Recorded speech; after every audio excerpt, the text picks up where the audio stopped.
श्रीराम. सद्गुरू श्री ब्रह्म चैतन्य गोंदावलेकर महाराज यांच्या चरणी कोटी कोटी प्रणाम. आज आपण एका अत्यंत सूक्ष्म पण आध्यात्मिक दृष्ट्या अत्यंत महत्वाच्या विषयावर चिंतन करणार आहोत. तो आहे गुरु आणि नामाचा संबंध.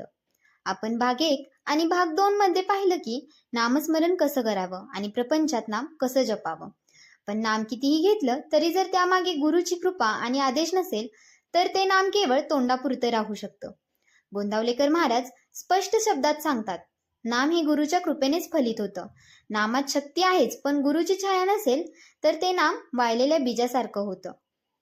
तर मग गुरु म्हणजे कोण? गुरु म्हणजे केवळ उपदेश देणारे नव्हे. गुरु म्हणजे नामातील प्राणवायू. गुरु म्हणजे आपल्या मनात राम नाव दृढ करणारा तेजस्वी दीप.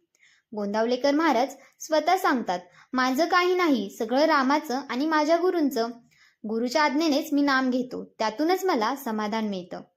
एकदा एका साधकाने महाराजांना विचारलं, महाराज, मी खूप प्रयत्न करतो पण मला ध्यान लागत नाही, नाम विसरायला होतं.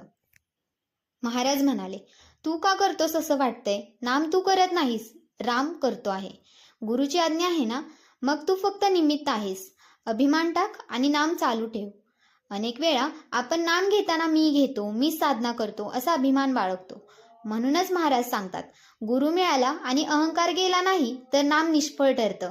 गुरुचरणी नम्रता हीच नामाची खरी जमीन आहे.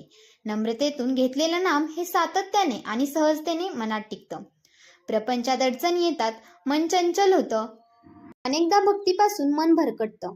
पण या सगळ्या वेळी गुरूंची आठवण आणि त्यांचा आदेश, राम नाम घेत राहा, हेच आपल्याला वाचवतात.